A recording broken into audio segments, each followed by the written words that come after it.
Sonic Universe Issue 24. After some comic space is wasted on us seeing everyone involved in the fight with those annoying condescending text blurbs reminding us who everyone is, Cream sees everyone fighting and prevents Fang from attacking Amy in ambush by jumping on his head. With Cheese rescued, Blaze surrounds her team with fire so they can make a plan safely. Blaze apologizes to them because they're involved in this and tells them to get to safety. Predictably, Amy and Cream refuse. Blaze thanks them, and they leave the fire ring without making any sort of plan like Amy wanted to do in the first place. She's easily distracted. Amy asks Shadow angrily if he's gonna save Blaze's world or not, and when Jet decides to be smart and take off with the emerald, Shadow makes his mind up, thanks to Amy basically doing her convince a bad guy not to be bad shtick again, being strong herself enough to freeze him with Chaos Control and kick him off his airboard. It's weird to see Shadow saying whoops. Rouge and Cream take down Wave and Storm from above, with Cream being polite enough to apologize for it, and Amy catches the emerald in front of Omega and throws it over to Blaze. Beam throws a bomb out of nowhere that after its explosions fiasco from earlier, I can assume he just creates them with magic at this point. Blaze gets rid of the fire from the bomb with her fire control powers, and Bean wastes our time mourning the bomb never exploding in a wanky moment that's unfunny as the fight goes on behind him. Rouge complains that they can't win, and when she lampshades how Amy's going back to her, Amy says that the others are just punks in the way, and she knows that Shadow will do the right thing. She's an idealist and a short-tempered badass. It's a unique combo. And notice that she spent practically the whole arc so far without having her character just be going gaga over Sonic. She shakes hands saying that they'll rally the team, fight the bad guys, and Blaze will handle the rest. Amy tells Cream to send them to the middle. Rouge flies up to Wave as she's airboarding and attacks her, and after Omega talks about how powerful his rockets are, we see the Babylons get knocked out of the sky. Amy goes after Fang, who lampshades the dames giving him such a hard time all the time, and Blaze calls Bark vermin, telling him to join the others. I love seeing her talk like that for some reason. Cream sweetly holds Bean's hand and guides him over to the middle, and Fang asks what's going on as all of the criminals are together. Blaze then relights Bean's bomb and blows it up, brutally murdering all of them. Nah, just kidding. Instead, she blows it up, making them all as injured as Leandad was when a bomb blew up on her. Nah, of course not.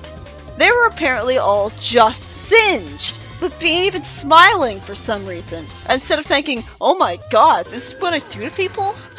That is the weakest bomb ever. And Amy isn't horrified at the bomb being made to blow up, when she should have no way of knowing that Blaze wasn't going to brutally murder all of them. Wow. Then there's a charming moment where Wave takes charge as the nag, deciding to take off before the blimp gets destroyed, and nagging Jet while pulling him behind her that it'll take a long time for her to fix the extreme gear. Bean complains that he can't feel his hands, still smiling for some reason.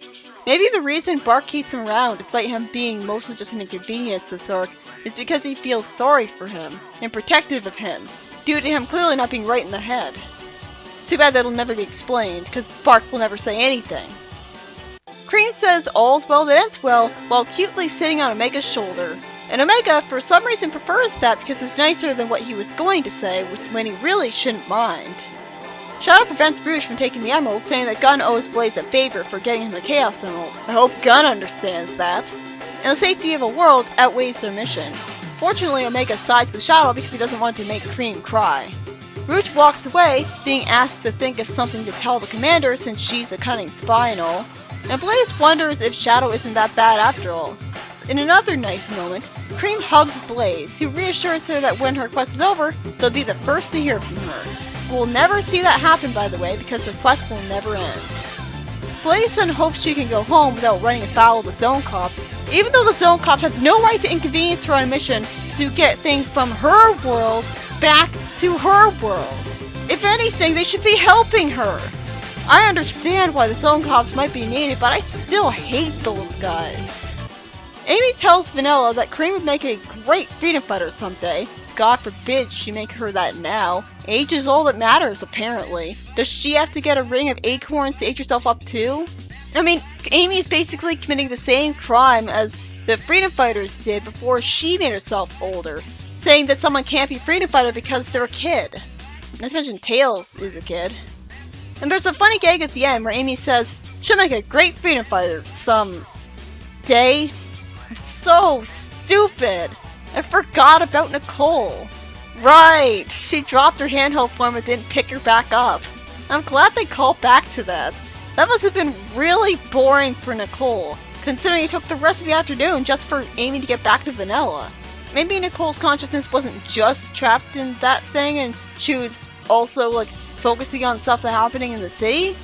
Or maybe not. I don't really know how it works with her.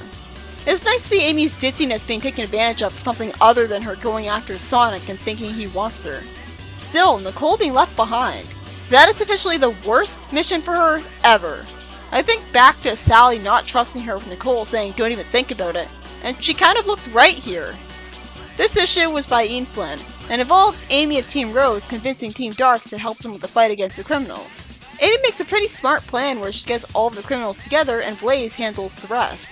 At first, I thought Blaze would surround them all with a wall of fire, just like she did with Team Rose when they were all together. Instead, Blaze blows them up by lighting Bean's bomb. Holy shit. Sure, they survived that terrorist attack with the power of bullshit, but still. Why weren't Amy and Cream horrified? Logically, Blaze could have killed them. How did she know the bomb would be the weakest bomb ever? I mean, she did call Bark Vermin once, or being that type of destructive anti-hero would make sense to make her all the more appealing. And I guess she was using her fire powers to make the explosion not nearly as strong as it could be, but bombs are still made of chemicals, so the chemicals would cause bad injuries. If the villains were going to be defeated, I'd rather have it make sense. It was not a good ending. Well, at least the very end of the issue was a good ending, as they finally have Amy realize that she left Nicole behind. Nicole's sigh at the end just kills me. I love that Amy lampshaded how stupid she was. It makes her feel so relatable. It's a shame that we don't get to see her, like, personally confront Nicole afterwards and hug her or something. And I love that not only did Blaze thank her new friends a lot and apologize to them for getting involved, but she seems to forgive Shadow as well, although she doesn't say that to his face, unfortunately, making that whole subplot feel inconclusive in the end. This arc was alright, I guess, but I was expecting Marine to have some sort of subplot in the Soul Dimension after we saw her, and I was really expecting us to see Eggman Nega's plan a bit more. At least a fanfiction would explain, like it might have the heroes be transported to the Soul Dimension to maybe explain why they're all in the same dimension together better.